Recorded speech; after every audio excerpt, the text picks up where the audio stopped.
అయితే అనూహ్యంగా ఈ సంవత్సరం వేరే దేశాల్లో డిమాండ్ తగ్గడం మన రైతులకు చాలా నష్టపోయే పరిస్థితి వచ్చింది. ఆ విషయమే మంత్రి గారికి చెప్పాను. ఎట్టి పరిస్థితుల్లో రైతులను ఆదుకునే బాధ్యత మన మీద ఉంది. రైతులను ఆదుకోవాల్సిన అవసరం ఉంది. ఏదైతే ఏ విధంగా ఆదుకోవాలనో వారికి అంతా కూడా సజెషన్స్ ఇచ్చాం. మామూలుగా అయితే ఎంఐఎస్ కింద మార్కెట్ ఇంటర్వెన్షన్ స్కీమ్ కింద 25% ఇంటర్వ్యూన్ అవుతారు. అది కూడా రేట్ ఎస్టాబ్లిష్ చేయడంలో ఐసిఏఆర్ ఏదైతే ఉందో ఆ వ్యవస్థ ఎస్టాబ్లిష్ చేశారు. వాళ్ళు కూడా ప్రాక్టికల్ రేట్ కాకుండా ఆంధ్రప్రదేశ్లో ఉండే కాస్ట్ ఆఫ్ కల్టివేషన్ తీసుకోకుండా వాళ్ళు ఒక రేట్ ఇచ్చే పరిస్థితికి వచ్చారు. అవన్నీ సరిచేయాలని చెప్పాను. రేపు ఒక మీటింగ్ పెట్టుకొని మళ్ళీ మాకు ఒక ఇన్ఫర్మేషన్ ఇస్తూ ఉంటున్నారు. రైతులను ఆదుకోవాలి. 25% సీలింగ్ చేసి అవసరమైతే వాళ్ళ యొక్క వ్యవస్థలో గ్రూప్ ఆఫ్ మినిస్టర్స్ ఉన్నారు, కమిటీ ఆఫ్ మినిస్టర్స్ ఉన్నారు. వాళ్ళు కూర్చొని నిర్ణయం చేసి రైతులకు మేలు చేయాల్సిన అవసరం ఉంది. రెండోది ఏదైతే 50% అంటే వాళ్ళు 50% ఇస్తే రాష్ట్రం 50% ఇవ్వాలనేది కూడా ఉంది. దాన్ని కూడా ఏం చేయాలని కూడా ఆలోచించమన్నాను. ఏదేమైనా రాష్ట్రంలో ఉండే రైతులకు న్యాయం చేయాల్సిన బాధ్యత ఉంది. అందులో కూడా ఇప్పటికే కొంత మార్కెట్కి వచ్చింది, కొంతమంది నష్టపోయారు, ఇంకా కొంత మార్కెట్లోకి వస్తూ ఉంది. దీనిపైన ఎక్స్పోర్ట్స్ ఎందుకు తగ్గాయి, ఎక్స్పోర్ట్స్ని ఏ విధంగా స్టెబిలైజ్ చేయగలుగుతాం. రేపు ఇక్కడుండే కామర్స్ డిపార్ట్మెంట్ని అదే మరి అగ్రికల్చర్ డిపార్ట్మెంట్ మినిస్ట్రీస్ అన్ని కూర్చొని మాట్లాడి ఈ యొక్క ఎక్స్పోర్ట్స్ని కూడా ఎట్లా ప్రమోట్ చేయాలని కూడా వర్కౌట్ చేస్తామని చెప్పి హామీ ఇచ్చారు. అల్టిమేట్గా ఒక హోలిస్టిక్ అప్రోచ్ 25% నుంచి ఇంకా పెంచడం, ఇంకో పక్కన ఏదైతే రేట్ ఉందో కాస్ట్ ఆఫ్ కల్టివేషన్ ఉందో దాన్ని రియలిస్టిక్గా తీసుకొని చేయడం. మూడోది ఎక్స్పోర్ట్స్ కూడా ప్రమోట్ చేయడం. వీలైతే రాష్ట్ర ప్రభుత్వానికి ఇబ్బందులు ఉన్నాయి, తప్పదనుకున్నప్పుడు ఏం చేయాలో మేము కూడా వర్కౌట్ చేస్తాం. కానీ రైతులను ఆదుకోవడం అతి ముఖ్యమైన ఉద్దేశం. అది చేయాల్సిన కోరాను. రేపే మినిస్టర్ గారు వస్తానే ఫస్ట్ మీటింగ్ పెట్టుకొని అన్ని విధాలు ఆదుకోవడానికి ముందుకు వస్తానని కూడా హామీ ఇచ్చారు. ఎల్లుండి నేను కూడా ట్రేడర్స్తో అదే మరిగా మార్కెట్ కమిటీ వ్యవస్థ అందరితో మాట్లాడి దీనికి కారణాలు ఏంటి, ఏ విధంగా స్టెబిలైజ్ చేయాలి, ఏ విధంగా రైతులను ఆదుకోవడం కోసం అన్ని ప్రయత్నాలు చేస్తున్నాం. ఈ విషయమే వారితో నేను మాట్లాడాను. ఈ విషయంలోని రైతులందరికీ విజ్ఞప్తి చేస్తున్నా, మీరు కూడా ఆందోళన చెందాల్సిన అవసరం లేదు. ఇటు రాష్ట్రం అటు కేంద్రం అన్ని ప్రయత్నాలు చేస్తాం. అందరిని ఆదుకోవడం కోసం ఏ విధంగా చేయాలని అన్నీ చేసి మిమ్మల్ని ఆదుకునే ప్రయత్నం చేస్తామని చెప్పి కూడా రైతాంగానికి విజ్ఞప్తి చేస్తున్నా. ఇప్పటికే నేను 3 లెటర్లు పంపించాను. ఎప్పటికప్పుడు ఇక్కడ మీటింగ్లు పెట్టుకున్నారు. ఇంత మునుపైతే మా రామ్మోహన్ నాయుడు గారు, అదే మరి చంద్రశేఖర్ గారు మినిస్టర్స్, అదే మరి లావు గారు పార్లమెంటరీ పార్టీ లీడర్ వీళ్ళంతా కలిసి మీటింగ్లో కూడా పార్టిసిపేట్ చేశారు. ఇప్పటికే రాష్ట్ర ప్రభుత్వ అధికారులు కూడా వచ్చి కేంద్ర ప్రభుత్వ అధికారులతో చర్చలు కూడా చేశారు. ఇవన్నీ చేసిన తర్వాత ఈరోజు ఒక కన్క్లూజన్కి వచ్చాం. రేపు మంత్రి గారు వచ్చి ఈ 4-5 విషయాల్లో మాట్లాడి ఒక క్లారిటీ ఇస్తారు. దాని మీద ఎప్పటికప్పుడు అందరితో కూడా సమీక్షలు చేసుకుంటూ ఈ ప్రైసెస్ పడిపోకుండా ఏం చేయాలో అన్నీ చేస్తాం. ఇది బ్రీఫ్, దీనికోసం వచ్చాను. మీటింగ్ అయితే మంత్రి గారు లేకపోయినా ఇక్కడ మాట్లాడిన తర్వాత కొంత క్లారిటీ వచ్చింది. ప్రధానమైన ఉద్దేశం మిరప పండించే రైతులను ఆదుకునే విధానానికి ఈరోజు ఇక్కడికి వచ్చాను. ఎనీబడి వాంట్ టు ఆస్క్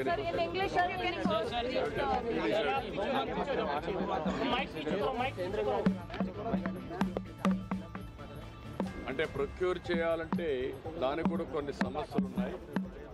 మళ్ళీ 25% ప్రొక్యూర్ చేసి 50% ప్రొక్యూర్ చేసి మిగిలింది ఎట్లా చేయాలి కూడా ఉన్నాయి. ఇవన్నీ రేషనలైజ్ చేయాల్సిన అవసరం ఉంది. కేంద్ర మంత్రి ఆలోచిస్తారు, మేము కూడా ఆలోచిస్తాం, రైతులు కూడా ఆలోచిస్తాం. అందరితో మాట్లాడిన తర్వాత అందరికీ ఆమోదయోగ్యంగా రైతులు నష్టపోకుండా ఏం చేయాలో వీళ్ళంతా చేయడానికి ప్రయత్నిస్తాం. హోంమంత్రిని కలుస్తున్నారు సార్, ఈరోజు కలిశానప్పుడే ఈరోజు కలవడం. తెలంగాణ గవర్నమెంట్ ఈరోజే సిఆర్ పార్టీని కూడా కలిసాం. ఒకటి జల్ జీవన్ మిషన్, రెండోది పోలవరం మీద సమీక్ష చేశాం. పోలవరం పనులన్నీ కూడా సుజావుగా జరుగుతున్నాయి. ఇది 2027 ఎండుకంతా కూడా పోలవరాన్ని పూర్తి చేయాలని ఒక ప్రాజెక్ట్ కింద పెట్టుకున్నాం. అదే మరి ఇది phase 1, phase 2 కూడా ఏ విధంగా తీసుకుపోవాలనో అప్పుడప్పుడు టైంలో దాన్ని కూడా కేంద్ర దృష్టి తీసుకొస్తాం. అదే సమయంలో నదుల అనుసంధానం కూడా ఆంధ్రప్రదేశ్ రాష్ట్రం చివరి రాష్ట్రం. సముద్రంలోకి పోయే నీరు కానీ రాష్ట్రంలో ఉపయోగించుకోగలిగితే కరువు లేకుండా చేసే అవకాశం ఉంటుంది. దానికి కూడా ఏదైతే పోలవరం నుంచి బనకచెర్ల వరకు ఏ విధంగా తీసుకుపోవాలి దీనికి కేంద్ర సహకారం కూడా అడిగాను. ఈ 2 ప్రాజెక్టులు అధ్యయనం చేస్తున్నారు, తొందరలో వస్తారు. మూడోది గడిచిన ప్రభుత్వం జల్ జీవన్ మిషన్ ఉంది. జల్ జీవన్ మిషన్లో గ్రామీణ ప్రాంతాల్లో ప్రతి ఒక్క ఇంటికి సురక్షితమైన మంచినీళ్లు, అది కూడా రిజర్వాయర్లను తేవాలని చెప్పి చాలా స్పష్టంగా పెట్టారు. దేశం అంతా బ్రహ్మాండంగా ఉపయోగించుకున్నారు. ఆంధ్రప్రదేశ్ రాష్ట్రంలో 1% కూడా ఉపయోగించుకునే పరిస్థితికి వచ్చారు. దీనివల్ల 27,000 కోట్ల రూపాయలు శాంక్షన్ చేయించి అది కూడా బోర్ల ద్వారా నిండిస్తానే పరిస్థితికి వచ్చారు. దీనివల్ల చాలా నష్టం వచ్చింది. ఒక యూపీలో ఇప్పటికే 52,000 కోట్ల రూపాయలు జల్ జీవన్ మిషన్లో ఖర్చు పెట్టారు. కొన్ని రాష్ట్రాల్లో పెద్ద ఎత్తున ఖర్చు పెట్టారు. గుజరాత్ లాంటి రాష్ట్రంలో ఇంటింటికి ట్యాప్ ద్వారా సస్టైనబుల్ వాటర్ ఇచ్చే పరిస్థితికి వచ్చారు. ఆంధ్రప్రదేశ్లో మాత్రం పూర్తిగా నిర్వీర్యం చేసే పరిస్థితికి వచ్చారు. అయితే ఇటీవల కేంద్రం ఏదైతే ఈ స్కీమ్ ఉందో దీన్ని రివైజ్డ్ గైడ్ లైన్స్లో 2028కి పూర్తి చేయడానికి ముందుకు వచ్చారు. అంటే ఆ రోజు శాంక్షన్ అయిన డబ్బులు మాత్రం ఇస్తామని.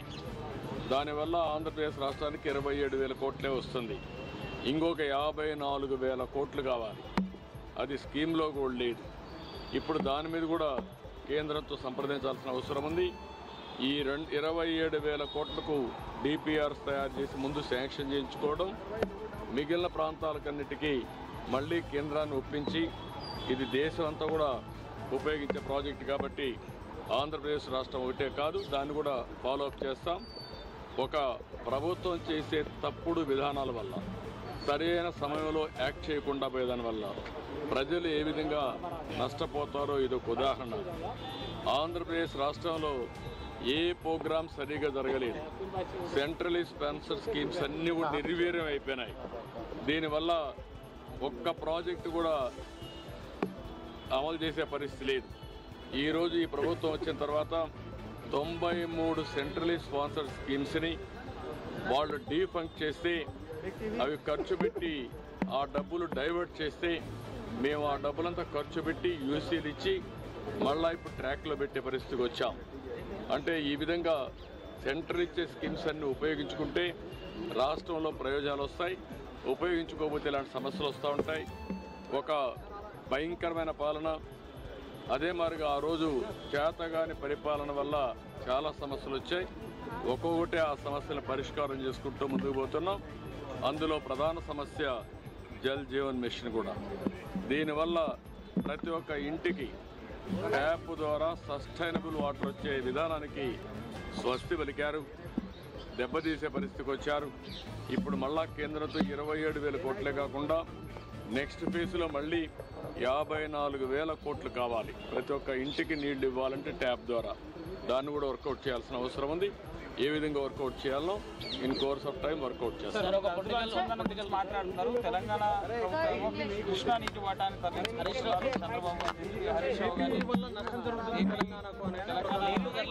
ఇప్పుడు కూడా ఏమంటారంటే ఇవన్నీ సెటిల్డ్ ఇష్యూస్.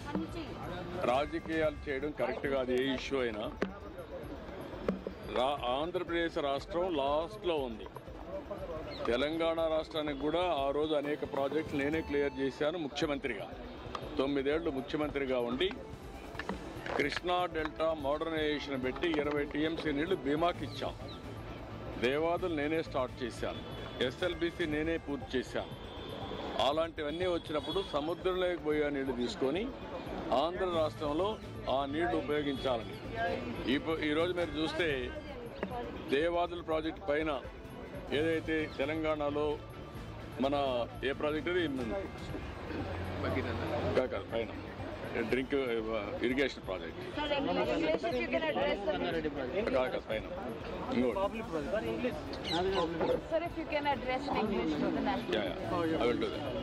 సో అక్కడ కూడా గోదావరి నీళ్లు ఉపయోగించుకుంటున్నాం. తెలంగాణలో కానీ ఆంధ్ర రాష్ట్రంలో కానీ గోదావరిలో సర్ప్లస్ వాటర్ ఉంది. ఆ వాటర్ని రెండు రాష్ట్రాలు ఉపయోగించుకుంటున్నాయి.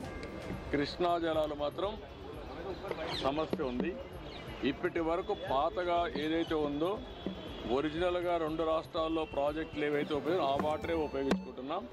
సముద్రంలోకి పోయే నీళ్లు ఆంధ్రప్రదేశ్లో ఒకసారి ఉపయోగించుకునే అవకాశం ఉంది, అది ఉపయోగించుకుంటున్నారు. Beyond that there is no politics, అది కరెక్ట్ కాదు.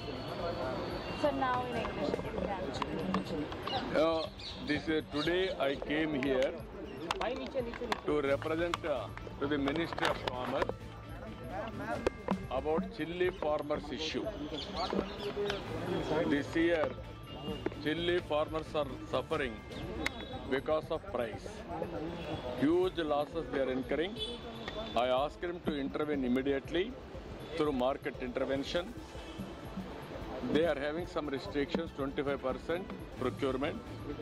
I asked them to remove that restriction and help liberally. Second one, what ICAR is fixing price is not suitable to Andhra Pradesh. Realistic price they have to take into consideration. Third one, why exports are not there for chilli exports. That also tomorrow they are going to review. Finally, we want to protect the farmers in Andhra Pradesh. Not only chilli, there is a problem of tomato.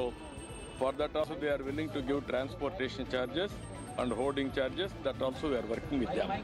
That is the main purpose. There were other meetings also that were held with you in Delhi. No, today one more meeting I had. That is Water Resource Minister.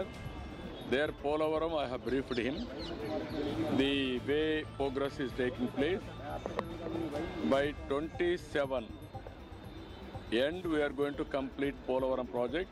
That is what I reported them. Everything is going on very smooth. Third one, Andhra Pradesh is the lower riparian state for Godavari and Krishna. Water is going to see.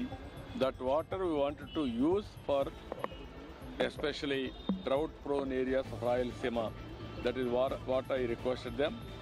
This is a hybrid model we want to go, ham model. That we discussed with them. I need central government cooperation. State also is willing to contribute money.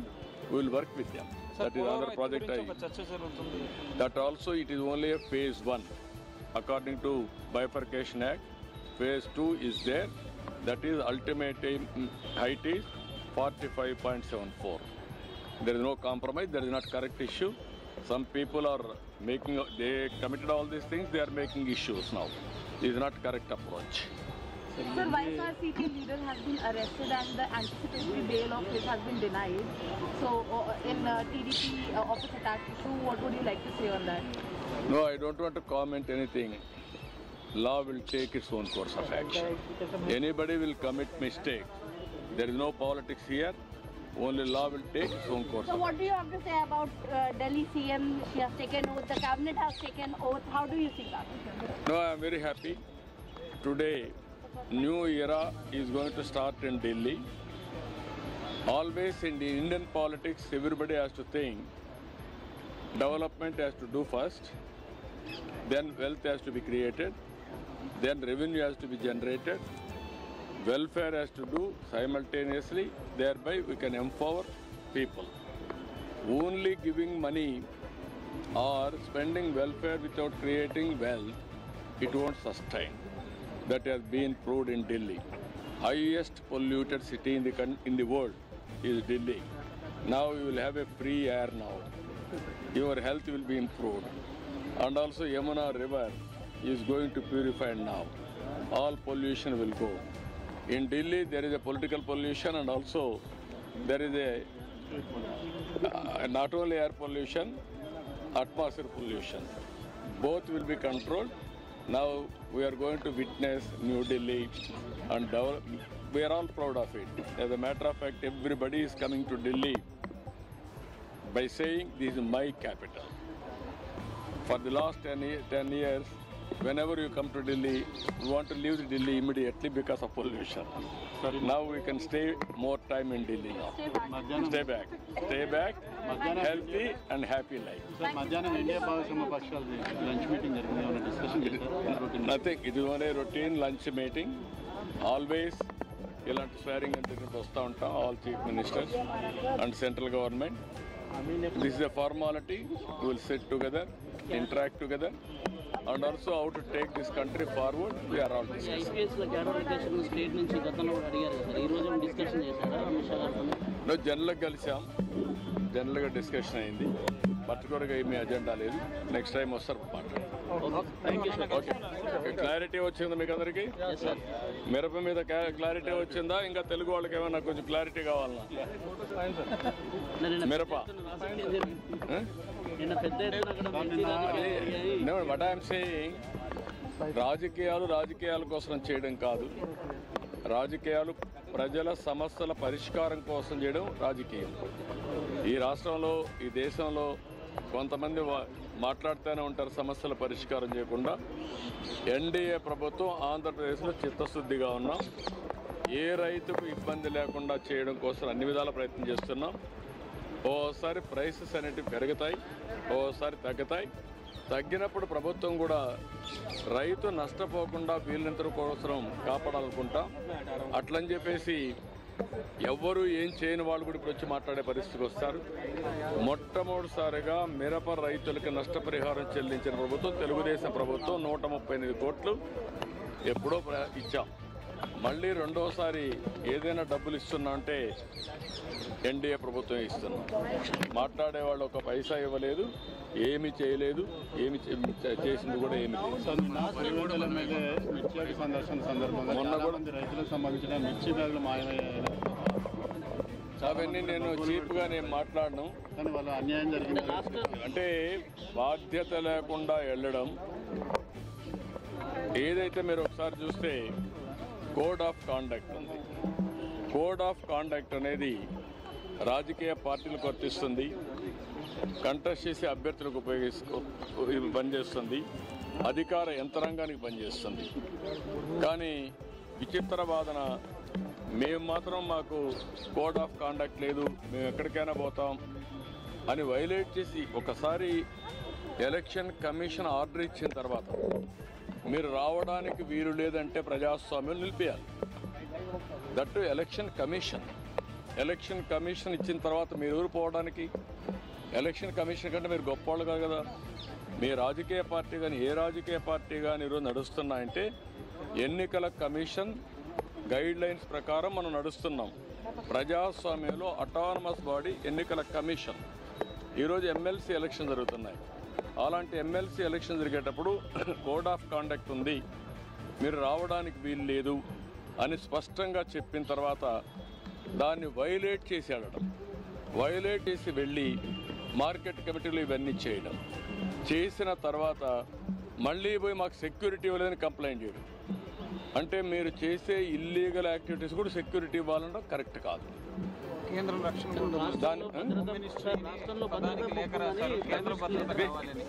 This is where నేను అనేదంటే ఎప్పుడు కూడా రాజకీయ పార్టీల్లో ఉండే నాయకులం ప్రజాస్వామ్యయుతంగా ప్రవర్తించాలి. ప్రజాస్వామ్యంగా ప్రవర్తించకుండా high హ్యాండెడ్గా రౌడీజాలు చేస్తామంటే అది కరెక్ట్ కాదు. ఒకసారి నేను అడుగుతున్న, రాష్ట్రంలో ఉండే ప్రజలందరూ అర్థం చేసుకోవాల్సిన అవసరం ఉంది. ఎన్నికల కమిషన్ చెప్పింది నేను చెప్పలా. ఎన్నికల కమిషన్ తెలుగుదేశం పార్టీ ఎన్డీఏ కాదు, స్వయం ప్రతిపత్తి కలిగిన వ్యవస్థ అది. అన్ని రాజకీయ పార్టీలను రెగ్యులేట్ చేసే వ్యవస్థ. వాళ్ళ మీద నమ్మకం ఉంటే మీరు పోకుండా అవాయిడ్ చేయాలి. మీరు వెళ్ళినప్పుడు అది ఇల్లీగల్ అవుతుంది. మీరు ఇల్లీగల్ యాక్టివిటీకి పోలీస్ ప్రొటెక్షన్ ఇవ్వడం ఎక్కడన్నా మనం చూసామా? మీరు అడగడం ఏంటి?